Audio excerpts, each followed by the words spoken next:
بسم اللہ الرحمن الرحیم۔ السلام علیکم دوستو، دنیا بھر کی خبروں میں آج آپ سنیں گے، لیکن اس سے پہلے اگر ہو سکے تو لائک، سبسکرائب اور بیل آئیکن کا بٹن ضرور دبا لیں۔ شکریہ۔ کورونا کی نئی قسم 15 ممالک تک پہنچ گئی۔ دنیا بھر میں 48 لاکھ افراد کو کورونا ویکسین لگا دی گئی۔ جاپان میں بیرون ملک سے تمام نئے مسافروں کا داخلہ ممنوع۔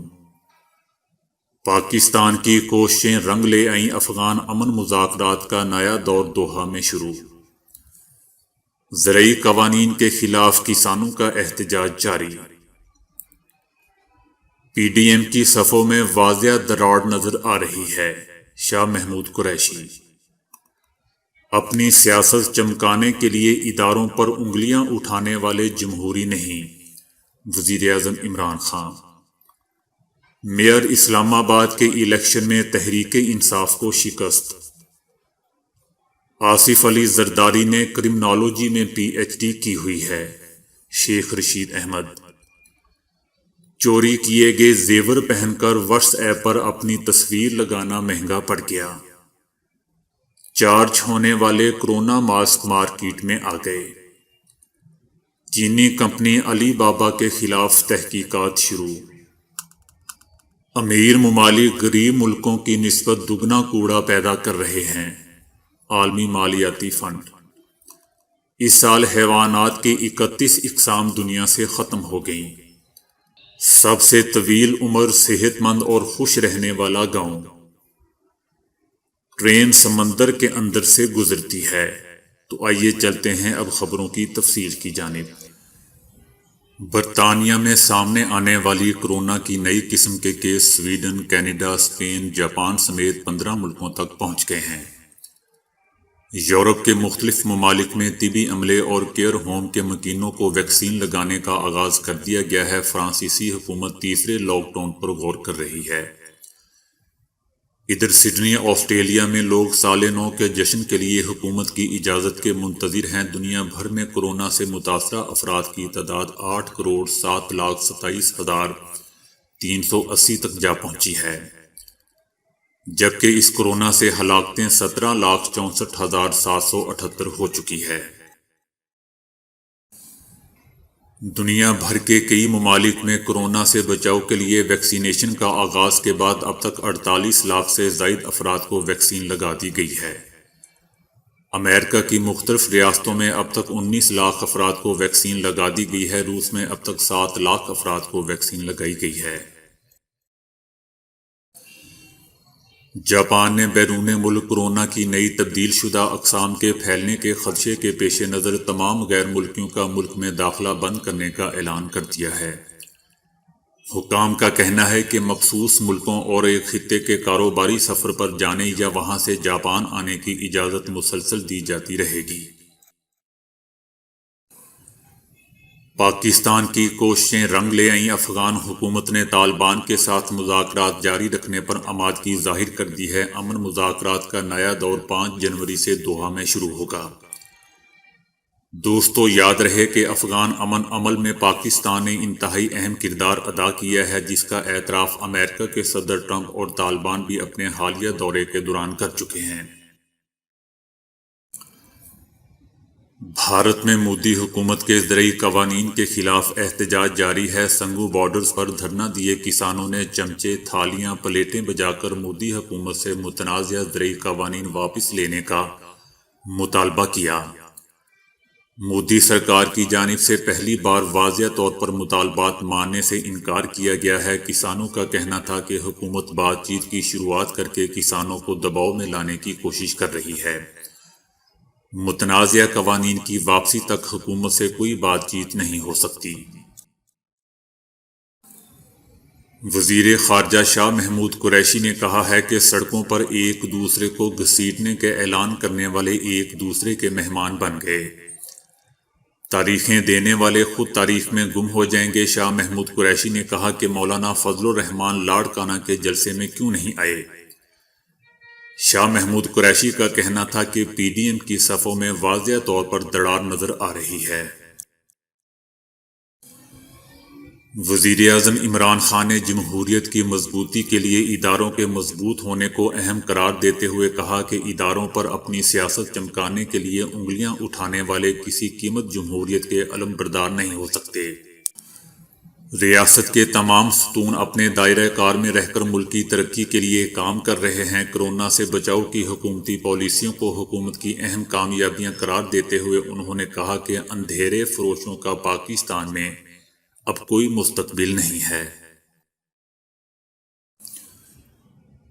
پاکستان وفاقی دارالحکومت کے میئر کے ضمنی انتخاب میں مسلم لیگ نون نے میدان مار لیا۔ اسلام آباد کے میئر کے عہدے کے لیے 3 امیدواروں میں مقابلہ ہوا اور 69 ووٹ ڈالے گئے۔ مسلم لیگ نون کے امیدوار پیر عادل شاہ گیلانی نے کامیابی حاصل کی، انہیں 43 ووٹ حاصل ہوئے۔ پاکستان تحریک انصاف کے امیدوار ملک ساجد دوسرے اور آزاد امیدوار سید ظہیر شاہ تیسرے نمبر پر رہے۔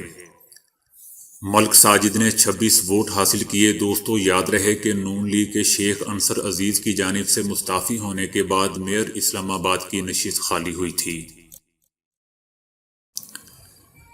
وزیر داخلہ شیخ رشید احمد نے لانگ مارچ کو تنقید کا نشانہ بناتے ہوئے کہا ہے کہ لانگ مارچ کی بجائے یہ لونگ مارچ کریں گے۔ زرداری نے کرمنالوجی میں پی ایچ ڈی کی ہوئی ہے اور زرداری نے جیل کا زیادہ عرصہ ہسپتالوں میں گزارا ہے۔ شیخ رشید احمد نے کہا کہ ہم نے فوڈ بازار کھولنے کا فیصلہ کیا ہے، پورے اسلام آباد کا پٹوار خانہ 1 ماہ میں ختم کر دیں گے۔ بھارت میں ایک گھریلو ملازموں کو چوری کیے گئے زیور پہن کر واٹس ایپ پر اپنی تصویر لگانا مہنگا پڑ گیا۔ بھارتی ریاست آندھرا پردیش کے ضلع گھنٹور کے ایک علاقے میں مسروقہ زیورات پہن کر واٹس ایپ سٹیٹس پر تصویر لگانے والی گھریلو ملازمہ گرفتار کر لی گئی۔ پولیس کے بیان کے مطابق 29 نومبر کو عمود نامی شخص نے فلیٹ میں چوری کی واردات ہوئی تھی جس میں قیمتی چیزیں چرائی گئی تھیں۔ تاہم عمود کی بیوی نے ملزمہ کی ساڑی اور زیورات پہن کر شوہر کے ساتھ لی گئی تصاویر کو واٹس ایپ سٹیٹس پر لگا ہوا دیکھا تو حیران رہ گئی۔ بیوی نے فوری طور پر اس کی اطلاع اپنے شوہر کو دی، جنہوں نے پولیس کو رپورٹ درج کروا دی۔ سائنسدانوں نے کورونا سے بچاؤ کے لیے چارج ہونے والا N95 ماسک تیار کر لیا ہے۔ تجزیہ کاروں کا کہنا ہے کہ N95 ماسک کو درست طریقے سے استعمال نہ کیا جائے تو اس کے سامنے والے حصے میں خلا کی وجہ سے کورونا کو ناک اور منہ کے ذریعے نظام تنفس میں داخل ہونے کا موقع مل جاتا ہے۔ اس کے فلٹر کو ری چارج کیا جا سکتا ہے اور اسی لیے ماسک کو دوبارہ استعمال بھی کیا جا سکتا ہے، جسے صارفین موبائل کی طرح پلگ ان اور ری چارج کر سکتے ہیں۔ چائنا نے ای کامرس کمپنی علی بابا گروپ کے خلاف اینٹی ٹرسٹ کے الزام میں تحقیقات شروع کرنے کا فیصلہ کیا ہے۔ یہ تحقیقات علی بابا کے بانی جیک ما کے لیے ایک دھچکا ہے۔ چینی حکومت نے کہا ہے کہ اگر اجارہ داری برداشت کی جاتی ہے اور کمپنیوں کو بے ترتیب انداز میں پھیلنے کی اجازت دی جاتی ہے تو ای کامرس انڈسٹری زیادہ دیر تک نہیں چل پائے گی۔ چینی حکومت کے اس بیان کے بعد ہانگ کانگ کی اسٹاک مارکیٹ میں علی بابا کے شیئرز کی قدر 9% گر گئی، جو جولائی کے بعد سے کم ترین سطح پر تھی۔ علی بابا نے کہا ہے کہ وہ تحقیقاتی حکام سے تعاون کریں گے اور کمپنی کے آپریشنز معمول کے مطابق ہی جاری رکھیں گے۔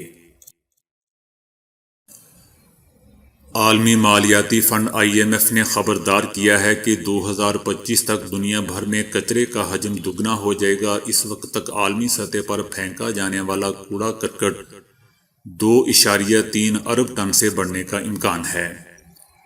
عالمی مالیاتی فنڈ IMF نے کہا ہے کہ کوڑے کرکٹ کو ٹھکانے لگانا عالمی برادری کی مشترکہ ذمہ داری ہے، کیونکہ روزانہ پیدا ہونے والے کوڑے کو مناسب طریقے سے ٹھکانے لگا کر ماحولیات کے مسائل سے تحفظ میں مدد حاصل کی جا سکتی ہے۔ IMF کی رپورٹ کے مطابق امریکہ، ڈنمارک اور نیوزی لینڈ جیسے زیادہ آمدنی والے ممالک ترقی پذیر ممالک کے مقابلے میں دگنا کوڑا پیدا کرتے ہیں۔ امیر ممالک کے باشندے نہ صرف زیادہ مصنوعات استعمال کرتے ہیں اور ان کا ضیاع دیگر کوڑے کرکٹ کے مقابلے میں پیپرز اور پلاسٹک کا کچرا زیادہ ہوتا ہے۔ امیر ممالک میں اوسطاً فی کس ویسٹ کی شرح زیادہ ہے، لیکن ترقی پذیر ممالک دنیا بھر میں پیدا ہونے والے کل کچرے کا آدھے سے زیادہ حصہ پیدا کر رہے ہیں۔ حیاتیاتی اقسام کے تحفظ کے لیے کام کرنے والے عالمی ادارے نے کہا ہے کہ 2020 میں حیوانات کی 31 اقسام دنیا سے ختم ہو چکی ہیں، جن میں مچھلیوں، شارک اور مینڈکوں کی کئی اقسام شامل ہیں۔ دنیا میں 1,28,918 حیاتیاتی اقسام پائی جاتی ہیں، جن میں سے ایک تہائی سے زیادہ یعنی 35,000 سے 765 اقسام کی حیوانی اقسام کے ختم ہونے کا خطرہ ظاہر کیا گیا ہے۔ خطرے کا شکار تازہ پانی میں پائے جانے والے حیوانات اور سب سے زیادہ ایک تہائی تعداد پودوں اور درختوں کی ہے۔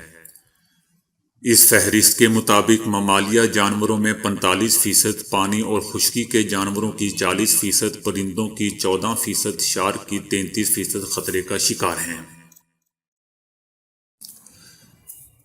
زندگی اللہ تعالیٰ کی عطا کردہ نعمتوں میں سے سب سے قیمتی نعمت ہے۔ صحت مند اور لمبی عمر بھی ہر انسان کی خواہش ہوتی ہے۔